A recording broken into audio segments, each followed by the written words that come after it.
Kaido, the king of beasts, the strongest creature, he set the bar for what it means to be at the top with the elites. Kaido is a character who has no haters, no enemies. Because he left genuine jaw-dropping feats and interesting character traits. Sin City was a that left readers little to complain about, even with his subpar, absolute garbage backstory. With that being said, what if Kaido had a better backstory? Okay, on a serious note, what if Kaido came back to the story? Although this is a hypothetical scenario, it's still a realistic one because when we look back at majority of the antagonists, for the most part they make reappearances. For example, Crocodile, Caesar, Mr. One, by the looks of it, Doflamingo, even characters like Moria. This nigga had one job, one! All these characters made comebacks in one way or another. Also, Oda doesn't kill off characters that easily. Moria. We get the odd Izo and Ashura Doji type deaths every now and then, but rarely ever is it a character who actually had a significant role in the story. So how can anyone really say for sure that Oda 100% killed Kaido, the biggest, strongest, most influential antagonist to date? If you really think about it, Oda couldn't even kill off Kinemon. He got bashed and stabbed, especially the whole bashing part. He had his head folded in with advanced Conqueror's Haki and somehow came back alive. It is what it is. It is what it is. So all I'm saying is don't get your hopes up for Kaido being dead. So for this scenario, we need to figure out how Kaido will come back, why will he come back, and what will he do when he comes back. Firstly, we need to answer the how. Because at the moment, Kaido's taking a nap with Big Mom in an underground lava chamber. If this were any other character, they would have been pronounced dead on sight, but this isn't just another character. We're talking about Kaido, the tank of all tanks. Somebody who fought the Scabbards, Law, Captain Mid, Killers, Zoro with Ryo and Advanced Conquerors, Yamato with Advanced Conquerors, Luffy in all his gears with Advanced Conquerors, and to top it all off, he surrounded himself in a magma type flame, aka Drum Dragon, that was so hot, it burnt off the horn of Onigashima. So honestly, Kaido is probably chilling down there. It reminds me a lot of how Sanji doesn't get burnt when using Ifrit Janbei. His durability with his Haki, regeneration, and his exoskeleton is so impenetrable that fire can't burn him. So I wouldn't doubt that being the case for Kaido as well. Now if somebody wants to make the case that Kaido is unconscious so he can't use Haki to defend himself from the magma, all I gotta say is Kaido not only tries killing himself, but he also let Luffy and the others attack for free during Roof Piece, implying that even when his guard isn't up, he hardly takes any damage. So I'ma say the lava is just sitting on the outside of his skin right now, just burning a few cells. Now that we've laid out some grounds for Kaido still being alive, we have to find a realistic way for him to actually get out of the lava chamber. There are two possibilities here that make sense. For the first one, remember when Luffy slammed Kaido to the ground in chapter 1050? At the end of the chapter, there is a massive volcanic eruption. What if because of the volcanic eruption, Kaido is sent flying into the air and thrown to some remote part of Wano? And we're only gonna say Kaido because I don't want to see Big Mom again. So for Kaido's case, this makes a lot of sense because in the first few pages of the chapter, we're given an underground map of the lava chamber and it shows that all of the tunnels are connected to the main chamber. When we consider that and the fact that when the eruption happened, it was seen from the flower capital, we can then infer that the volcanic eruption came from the closest lava tunnels to the mainland, giving Kaido a higher chance of landing on solid ground rather than just being plunged back into the ocean. But what if Kaido wasn't caught up in the volcanic eruption? There may be one other way he gets out. Although this might be a bit of a stretch, what if Kaido goes back into his Drum Dragon form and swims out of the lava? You're probably wondering, how would this even be possible? Well, the Drum Dragon form isn't just a flame, because if it were just a flame, Luffy should have just phased right through it when he and Kaido clashed and when Kaido was biting down on his hand. So it clearly was a physical form and not just a cloud of fire around him. So if Kaido coats himself, wouldn't it be like water moving through water? You smart. Go spend some money for no reason.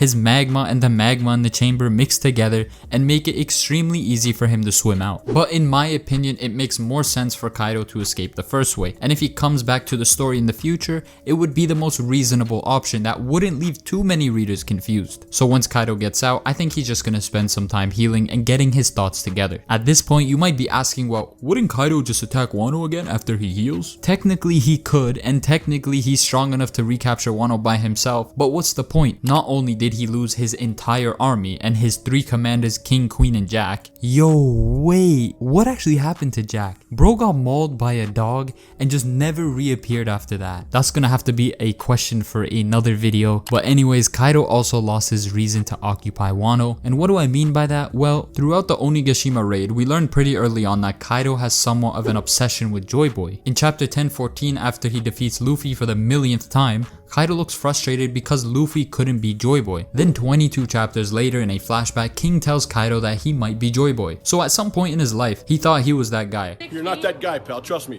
You're not that guy. And pretty quickly after Kaido took over Wano, I think he realized he just isn't and will never be him. Because in chapter 10:49 in Kaido's flashback, he talks about how Oden wanted to open up the borders of Wano to welcome Joy Boy, which clearly wasn't him. And then King asks Kaido, who is Joy Boy? A couple pages later, while Kaido's being aggressively slapped by Luffy, he has a flashback answering King's question. Joy Boy is the man who will be able to beat me. So this whole time, although Kaido had other motives, one of them was to play the role as the gatekeeper of the title of Joy Boy, even if he hadn't noticed all along. Now that we know that, I think Kaido just wouldn't have the motivation to recapture Wano. There would be no point. Not only is he not Joy Boy, he now knows who Joy Boy is, and that Joy Boy is the person who's going to change the world. The person King kept telling Kaido he's waiting for. And finally, like I said earlier, he's also alone. There is no point in him taking over Wano all by himself. Now we gotta answer why Kaido will make a reappearance. Firstly, we gotta take a look at his character. To put it in simple terms, he is a warmongering lunatic. Wherever there is battle, you better bet Kaido will be there and will make an appearance. Like how he almost showed up to Marineford to fight Whitebeard and the Marines, but luckily Shanks is that guy and he stopped him. In Kaido's introduction, in the first few text boxes, we right away find out that he wants to start the greatest war ever, which reminds me a lot of Thorkill from Vinland Saga. Kaido has many traits that you see from battle-hungry characters in animes,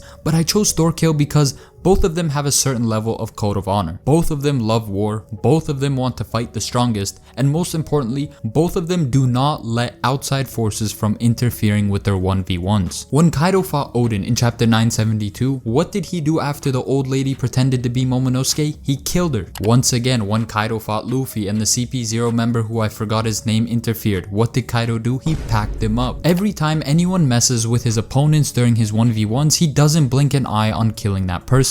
Which just proves as evil and as bad of a father as he is, he has some level of dignity. And because of that, Kaido will only stand to die an honorable death. Although Luffy defeated him and all, you know, usually when Luffy defeats his opponents, he crushes their dreams. In this case, I don't think Kaido lost his drive to die that honorable death like Whitebeard. So he'll probably still look for ways to die honorably. And if we take into account all the conversations that King and Kaido had about how he'll change the world, and that at some point he thought he was Joy Boy and all that, I believe Kaido will literally be sitting there anticipating the final war that Luffy and his allies will start against the world government because he recognizes the importance of Joy Boy. It's only a matter of time before everything goes crazy. Already one of the Gorosei are on the move and all the Yonkos are preparing to go after the One Piece. In One Piece time, the final war may not be that far. I wouldn't be surprised if it's in the next couple months as long as we don't get a time skip. And the good thing about Kaido is that he is a dragon. He can literally fly anywhere he wants and isn't just restricted to one area. So it doesn't matter how far or where the war will take place, Kaido can always show up, even if it's at the top of the red line. Once Kaido gets out, heals, analyzes his situation, and flies to wherever the final war will be, what will Kaido do? Obviously he's gonna throw hands, but who will he fight with? This is actually a tough question because honestly, Kaido could fight just about anybody, but realistically he will fight on Luffy's side, just like how Crocodile fought on his side during Marineford, and probably in an identical manner. Just like how Luffy put Crocodile in his place when he tried attacking Whitebeard, I think Luffy will do the same thing with Kaido, just so he knows that he cannot mess with his allies. Which sucks because, you know, we could have gotten a little bit of Zoro versus Kaido round 2. Shut up! But seriously though, at this point in the story, all the Straw Hats are gonna be stupid strong, especially the Monster Trio. Well, Kaido won't even be able to just pick random fights, even if he disobeyed Luffy. I think he'll actually end up fighting a monster like one of the God's Knights or even a fully grown Seraphim like S-Hawk. Imagine S-Hawk comes in with his blade. I don't know, maybe somehow he'll end up with a black blade. Comes in, slices Kaido.